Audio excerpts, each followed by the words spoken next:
Between 2000 and 2020, Fox made 13 movies in their X-Men series. It was one of the first superhero cinematic universes, paving the way for the MCU and the DCEU. And it introduced a whole new generation to the X-Men characters, myself included. Next week sees the release of Deadpool and Wolverine, rumoured to be the final outing for these characters before they all get sucked into the MCU. So I thought it would be interesting to look back through the whole series and see what I make of them now. We begin with the first movie, X-Men. At the time, this was really cool and dark, very different to the usual superhero fare.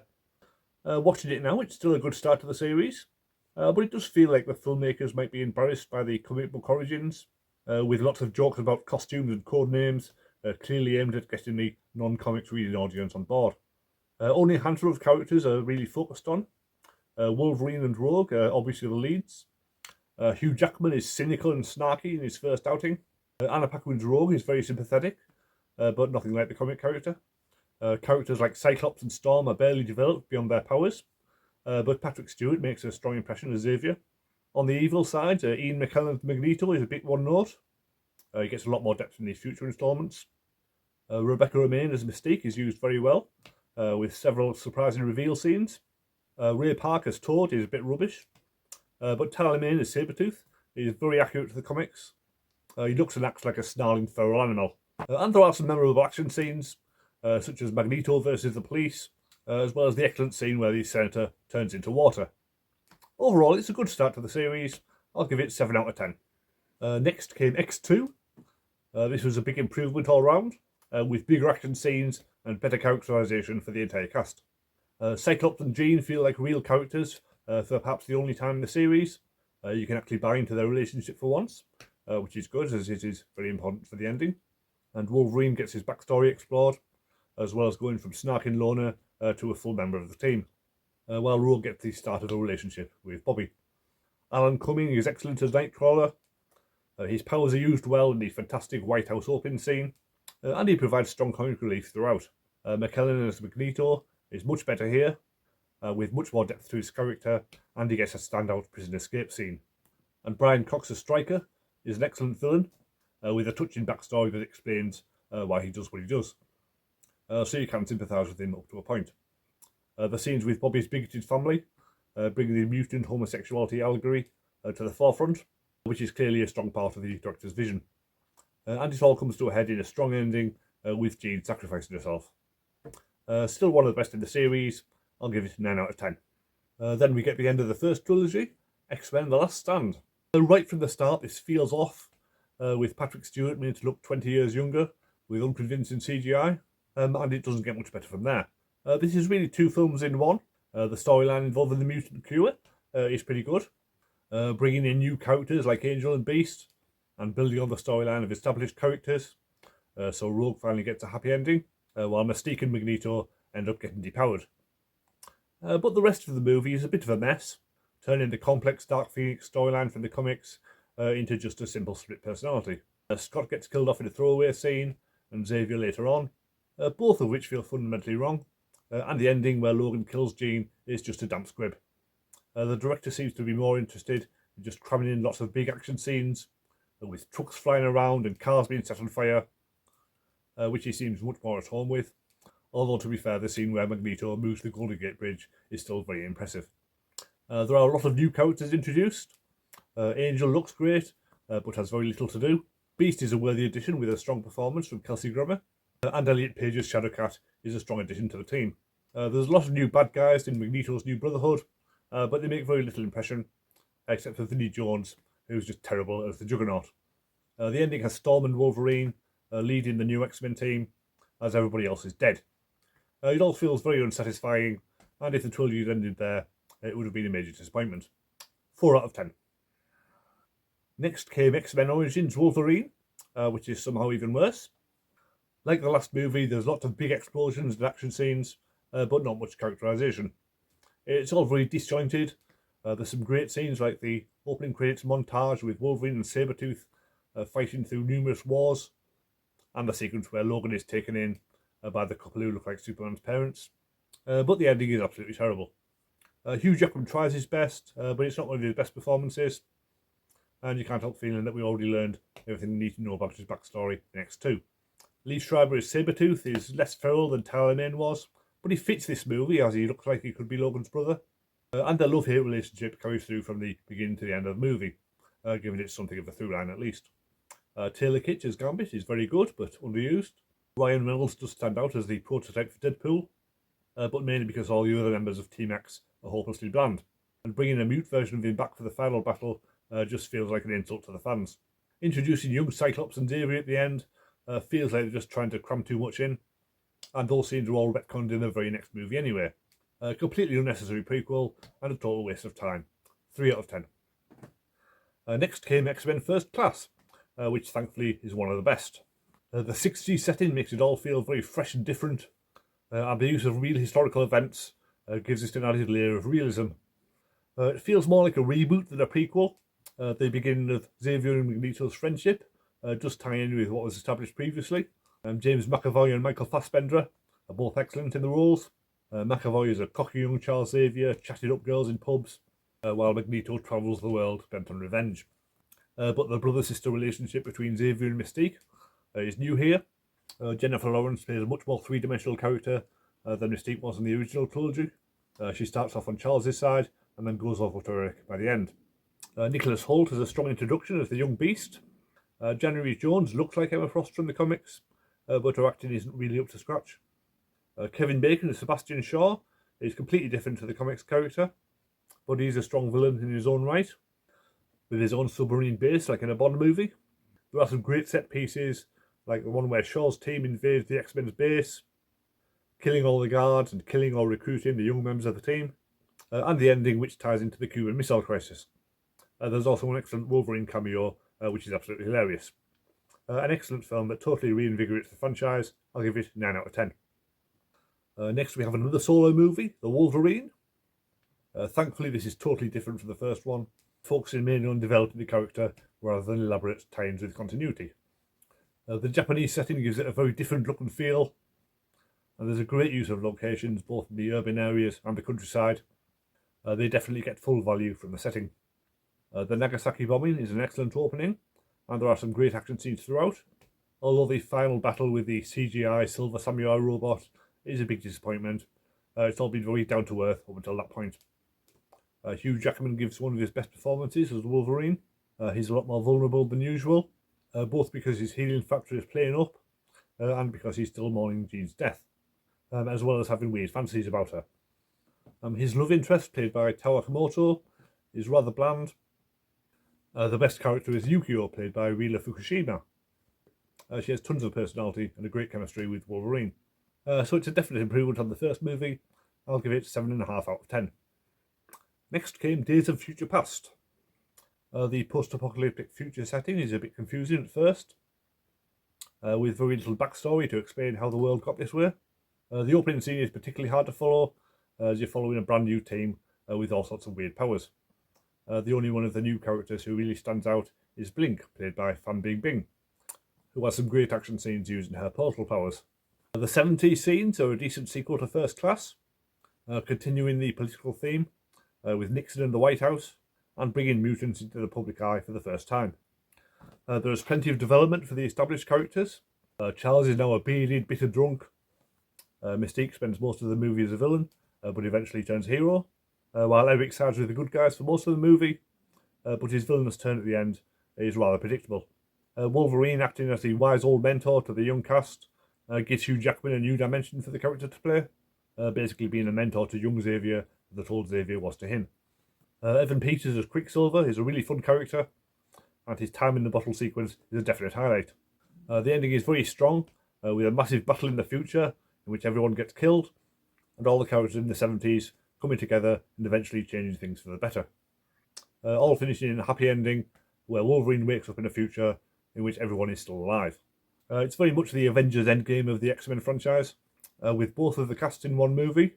Not all the characters have enough to do, but you do get the scene where both versions of Charles Xavier meet, which feels very much like a metaphorical passing of the torch. Despite its faults, it would have made a very satisfying end to the whole series.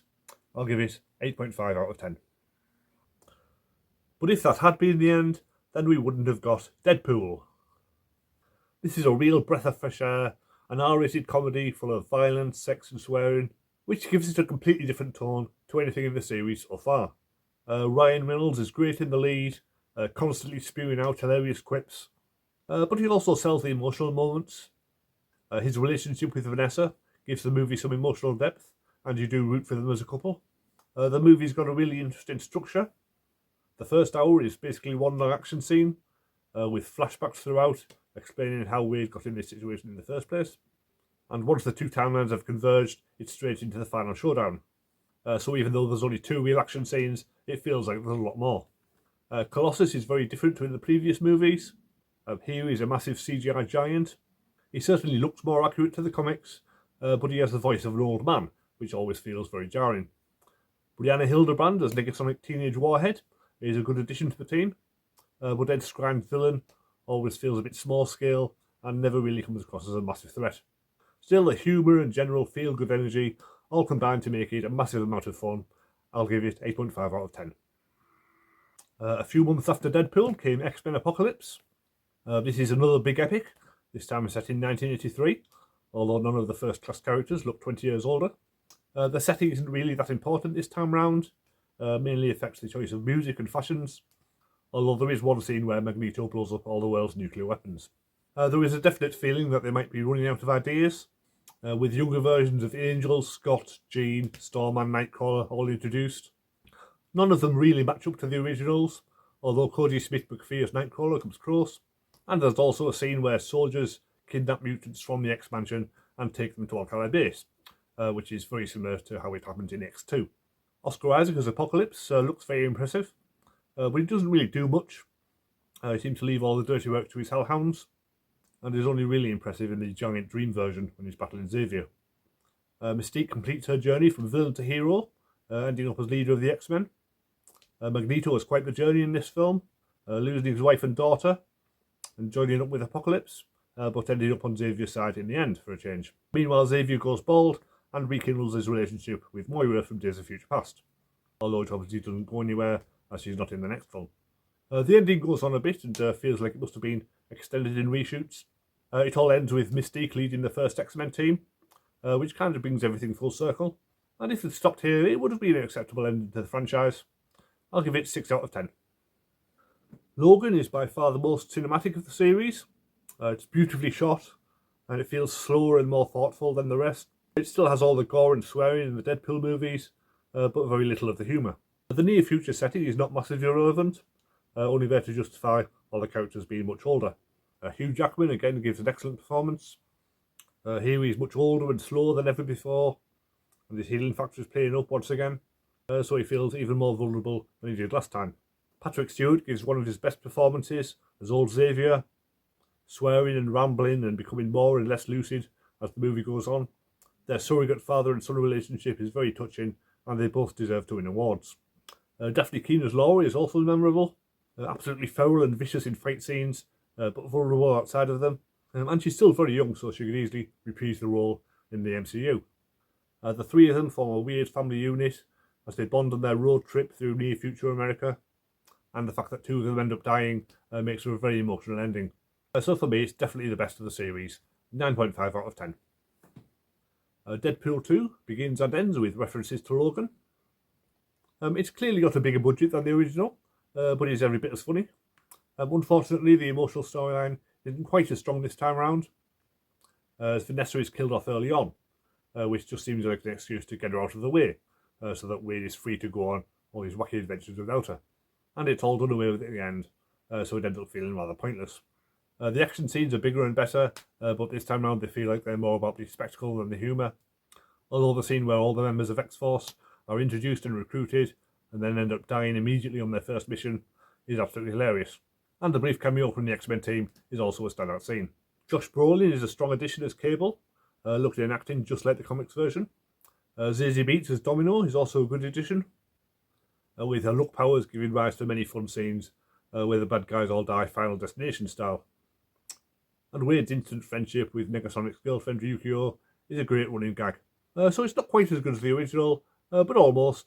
I'll give it 8 out of 10. Dark Phoenix was the only movie that I hadn't already seen when I embarked on this rewatch. It starts out strongly enough, with the team formed in Apocalypse heading into space to rescue astronauts in a space shuttle mission. It's really the first time we've seen them acting like a proper superhero team, complete with comics accurate uniforms. And it's also a decent retelling of the original Phoenix story from the comics. Sadly, it all goes to hell after that. The bad guys are all aliens in human form, which just feels really cheap, and their motives are unclear to say the least. The action scenes outside the Grey House and later on board a train transporting mutant prisoners feel extremely similar to scenes in The Last Stand, which is also the last time they adapted the Phoenix storyline. Sophie Turner as Jean is the focus, but she's not nearly talented enough to carry the movie, especially when her character is so badly written. Jennifer Lawrence as Mystique is only really in it part-time. She's saddled with some really bad blue makeup, and she gets killed off early on, which is a terrible end to her storyline that's been developing over 4 movies. Jessica Chastain as the mysterious alien Vuk does have a lot of presence, but her character doesn't really make any sense. At the end, Jean and Mystique are both dead, which doesn't match any future timeline shown in any of the other movies, so all continuity is basically just gone out of the window. A disappointing end to the main saga, 2 out of 10. Finally, we have New Mutants, the smallest movie in the franchise, with only 6 characters and 1 location. It's a decent setup for a movie, with a lot of potential for horror, but it never really comes off. There's a few vaguely scary moments, with a giant demon bear and people in smiley-faced masks, but most of the time it feels like they're pulling the punches, and it feels like a watered-down version of a much better movie. Blue Hunter's Danny is the lead, despite being one of the dullest characters, but she does have a sweet romance with Rain, played by Maisie Williams, who is really rather good as the shy Scottish werewolf. Anya Taylor-Joy as Ileana is impressive as always. She has all of Magic's powers and abilities from the comics, the teleportation, the soul sword, the little dragon Lockheed, but none of it is explained, which is hilarious. Charlie Heaton struggles with Sam Guthrie's accent, and he doesn't even get to say the character's catchphrase, "I'm nigh invulnerable when I'm blasting." And Alice Braga plays Dr. Reyes, the sole authority figure. It's meant to be a surprise when she turns out to be evil, but it's pretty obvious really. And she doesn't seem nearly powerful enough to be able to keep the kids in line all by herself, without a platoon of guards working under her.